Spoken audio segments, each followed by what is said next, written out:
काले पानी की सज़ा, ये शब्द किताबों में तो बहुत बार पढ़ा है, हिस्ट्री में पढ़ा है, लेकिन कभी देखा नहीं था। फर्स्ट टाइम पोर्ट ब्लेयर में स्थित ये सेल्युलर जेल, जिसे काला पानी की सज़ा वाला जेल भी कहा जाता है। Hello guys, welcome back to my another blog. मैं आ चुकी हूँ सेल्युलर जेल। सेल्युलर जेल में आने के बाद सबसे पहले मैंने टिकट ली, जहाँ इंडियंस के लिए टिकट है 30 रुपीज़ एंड फॉरेनर के लिए है 100 रुपीज़। जेल की एंट्री में थोड़ा रिनोवेशन करवाया है, बाकी सब कुछ जैसा था वैसा ही है। सबसे पहले हम यहाँ पर म्यूज़ियम में गए, जहाँ पर अभी तक यहाँ पर जितने सेनानी आए हैं सबके बारे में, सबकी हिस्ट्री, क्यों, कब, कैसे, सब कुछ लिखा हुआ है।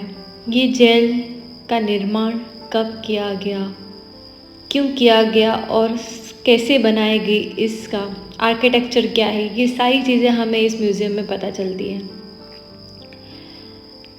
सेल्युलर जेल में 7 विंग्स हैं। एक वॉच टावर है। वॉच टावर से सारे विंग्स विजिट करते थे ब्रिटिशर्स। 7 विंग्स में हर विंग में 3 फ्लोर है।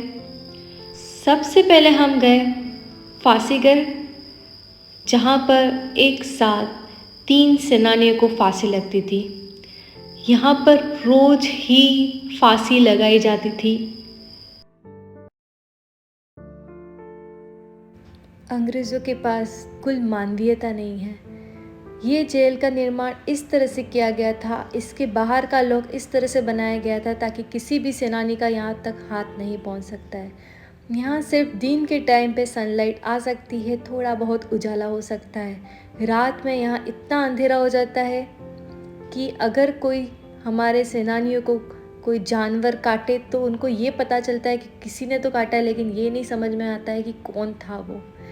इतनी बर्बरता, इतनी दयनीयता हमारे सेनानियों पर बरसाई गई ताकि वो अपनी ये फाइटिंग, फ्रीडम फाइटिंग छोड़ दें, लेकिन हमारे सेनानी बहुत ज़्यादा मजबूत और हिम्मत वाले थे।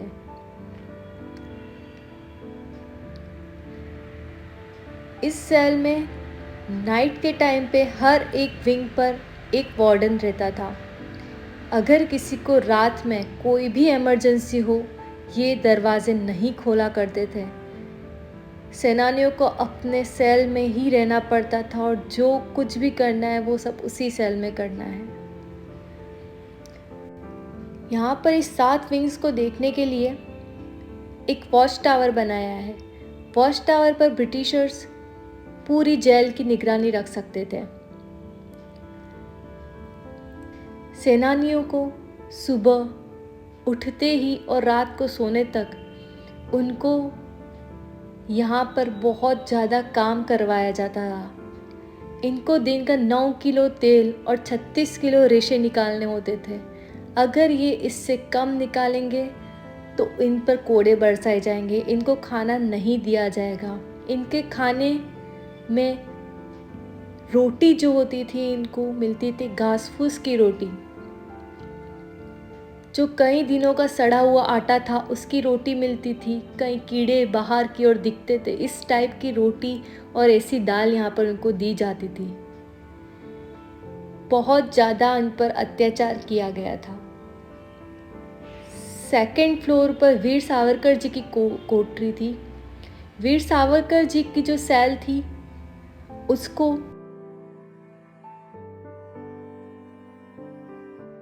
दो दरवाजों से प्रोटेक्शन दिया गया था, क्योंकि वीर सावरकर जी को जब इंडिया लाया जा रहा था तब वो जहाज से भाग गए थे, इसलिए इन अंग्रेज़ों ने उन्हें 2 दरवाज़ों में पैक करने का सोचा। सबसे ऊपर जो है वॉच टावर दिखाई दे रहा है। 7 विंग्स में से सिर्फ 3 विंग्स बाकी हैं, बाकी सारी विंग्स रिनोवेट हो चुकी है हॉस्पिटल और अन्य चीज़ों से। सामने की ओर रोज आइलैंड, नील आइलैंड, हैवलॉक आइलैंड, सारे आइलैंड विजिट होते हैं। चारों ओर सिर्फ पानी ही पानी है और इसीलिए यहाँ से कोई भी सेनानी भाग नहीं सकता था। पूरी सेलुलर जेल को विजिट करने के बाद हम चले गए यहाँ के पास में ही एक मराइन पार्क है, वहाँ पर हम लोगों ने जा कर के थोड़ा एंजॉय किया। हमने खाना खाया। नाइट के टाइम पे हम लोग वॉक करते हुए हमारे होटल के रूम पर पहुँचे और हमने बहुत सारा एंजॉय किया। सो गाइस, मिलते हैं हम हमारे अगले व्लॉग में। बाय।